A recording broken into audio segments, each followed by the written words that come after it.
Nature Mantra BP sugar thyroid reversal Nature మంత్రతో సాధ్యం.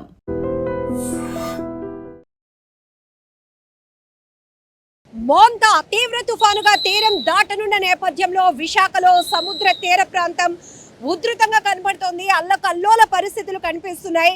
ఇప్పటికే అలల ఉధృతి ఎలా ఉంది అంటే ఉరకలేస్తున్న సముద్రాన్ని చూస్తుంటేనే భయం వేస్తోంది. తీర ప్రాంతం పూర్తిగా సముద్రపు నీరు ముందుకు రావడం వల్ల తీర ప్రాంతం కూడా కోతకు గురైనటువంటి దృశ్యాలు మీరు చూస్తూ ఉన్నారు.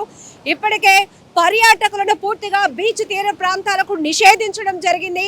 ఇక్కడ సముద్ర తీర ప్రాంత పొడవునా కూడా లైఫ్ గార్డులు, మెరైన్ పోలీసులు కూడా కాపలా కాస్తూ విజిల్స్ వేస్తూ ఇక్కడికి కావాలని ఉద్దేశపూర్వకంగా కానీ అనుకోకుండా కానీ ఎవరైనా బీచ్ లోనికి వచ్చే ప్రయత్నం చేయడానికి కూడా వీలు లేకుండా వారైతే కనుక ఎప్పటికప్పుడు పబ్లిక్ ని అలర్ట్ చేస్తున్నారు. ఈవెన్ సమీప ప్రాంతం నుంచి సెల్ఫీలు తీసుకోవడానికి వచ్చే వాళ్ళని కూడా విజిల్స్ వేస్తూ ఇక్కడ ఉండటం అంత సేఫ్ కాదు, మీరు వెళ్ళిపోండి అంటూ కూడా ఎప్పటికప్పుడు హెచ్చరికలు చేస్తున్నటువంటి పరిస్థితి ఉంది.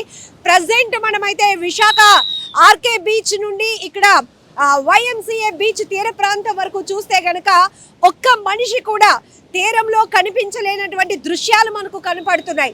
నిత్యం వైజాగ్ బీచ్ అంటే పబ్లిక్తో కిటకిటలాడుతుంది. ఎక్కడెక్కడి నుంచో పర్యాటకులు తరలి వస్తూ ఉంటారు బీచ్ అందాలను చూసి ఎంజాయ్ చేయడానికి.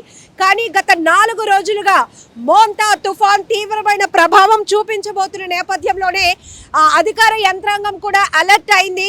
బీచ్ పరిసర ప్రాంతాల్లో పూర్తి స్థాయిలో భద్రత కనబడుతోంది మనకి. ఎందుకంటే అత్యంత ప్రమాదకర స్థాయిలో అలల ఉధృతితో పాటు గాలుల వేగం కూడా పెరగడం వల్ల ఇక్కడ మీరు చూడొచ్చు కోకో ఏరైనా ఇది గతంలో హుదూద్ తర్వాత విశాఖ బ్యూటిఫికేషన్ ని మరింతగా డెవలప్ చేయడం కోసం కొన్ని కొబ్బరి చెట్లను అయితే కొన్ని ప్రాంతాలుగా ఇక్కడ బ్యూటిఫుల్ గా ఏర్పాటు చేయడం కోసం ఏర్పాటు చేశారు. ఇప్పుడు ఈ గాలుల వేగానికి కొబ్బరి చెట్లు సైతం ఊగిపోతున్నాయంటే ఎఫెక్ట్ ఏ స్థాయిలో ఉందో కూడా మనం అర్థం చేసుకోవచ్చు. సముద్రం కూడా అల్లకల్లోలంగా కనపడుతోంది. ఒకవైపు మేఘాలు కమ్ముకొని మరొక వైపు సముద్రపు నీరు పొంగి ప్రవహిస్తూ ఆ నురగతో తెల్లని మేఘాల అలముకున్నటువంటి దృశ్యాలు కూడా మీరు ఐ డ్రీమ్ స్క్రీన్ పైన చూస్తూ ఉన్నారు. మరోవైపు విశాఖలో పర్యాటక ప్రాంతాలన్నీ మూతపడ్డాయి. ప్రస్తుతానికి ఈ రోజు మరికొన్ని గంటల్లో కాకినాడ సమీప తీర ప్రాంతంలో అక్కడ మోంతా తీవ్ర తుఫానుగా తీరం దాటబోతున్న నేపథ్యంలో ఎక్కడికక్కడే డేంజర్ బెల్స్ మోగుతున్నాయి. ఆంధ్రప్రదేశ్లో కొన్ని జిల్లాల్లో రెడ్ అలర్ట్ అయితే ఇప్పటికే ఉంది. ఆ జిల్లాలో తీవ్రమైనటువంటి ప్రభావాన్ని చూపించబోతుంది. కాబట్టి మోంతా సివియర్ సైక్లోన్ అనేది భారీ ఎత్తున అత్యంత భారీగా వర్షాలు కూడా కురుస్తున్నాయి. దాంతోపాటు లోతట్టు ప్రాంతాలు ఇప్పటికే నీట మునిగిపోయి ప్రజలు వెలవెలలాడిపోతున్నటువంటి దృశ్యాలు ఇప్పటికే మీరు మీడియాలో కూడా చూస్తూ ఉన్నారు. సో ఏది ఏమైనప్పటికీ కూడా గత అనుభవాలు హుదూద్ లాంటి తుఫాన్ను ఫేస్ చేసినటువంటి ఆంధ్రప్రదేశ్, మరి ముఖ్యంగా విశాఖ ఇప్పుడు మరో తుఫాన్ను ఎదుర్కొనేందుకు సిద్ధంగా ఉంది. రంగం సిద్ధం చేస్తూనే సన్నద్ధతతో ప్రతి ఒక్కరిని కూడా అలర్ట్ చేస్తోంది. మరోవైపు ఏపీ సర్కార్ ఇప్పటికే స్పెషల్ ఐఏఎస్ ఆఫీసర్స్ ని కూడా నియమించడంతో పాటు ఎక్కడికక్కడే మానిటరింగ్ జరుగుతోంది. Control rooms numbers, calls, telecommunication వ్యవస్థ, ట్రాన్స్పోర్ట్ వ్యవస్థ ప్రతి ఒక్కటిని కూడా పటిష్టంగా ముందుకు తీసుకువెళ్లే ప్రయత్నాలు జరుగుతున్నాయి. ఆల్టర్నేట్ గా ప్రత్యామ్నాయ ఏర్పాట్ల విషయంలో కూడా ఎక్కడ తగ్గకుండా ముందుకెళ్తున్నారు. ఇప్పటికీ మనం ఒక్కసారి తీర ప్రాంతం నుంచి రోడ్డు పై వైపు చూస్తే కనుక వైజాగ్ బీచ్ లో సో ఏంటి ఎప్పుడు మనం చూసే బీచ్ ఈ రోజు అలా కనిపించట్లేదు. చాలా అగ్రెసివ్ గా కనపడుతోంది. అలలు ఏంటి అంత భయంకరంగా వస్తున్నాయంటూ చిన్నపిల్లలకు కూడా కొంతమంది చూపించే ప్రయత్నాలు చేస్తున్నారు. మరికొంతమంది ఈ దృశ్యాలను సెల్ ఫోన్లో బంధిస్తున్నటువంటి ఆ విజువల్స్ని కూడా మీరు ఐ డ్రీమ్ స్క్రీన్ పైన చూస్తున్నారు.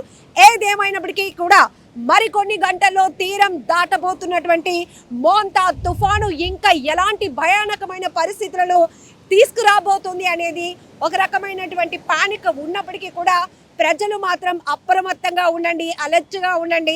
మీకు ఎలాంటి ఇబ్బంది లేకుండా అన్ని శాఖల్ని మేము సమన్వయం చేశామంటూ మరోవైపు ఏపీ సర్కార్ చెప్తోంది. ఇప్పటికే ప్రజలు బీ అలర్ట్గా ఉండాల్సిన అవసరం ఉంది. ఎందుకంటే సరదా కొన్నిసార్లు ప్రాణాలు తీసేస్తుంది, సరదా కొన్నిసార్లు ప్రమాదానికి కారణమవుతోంది.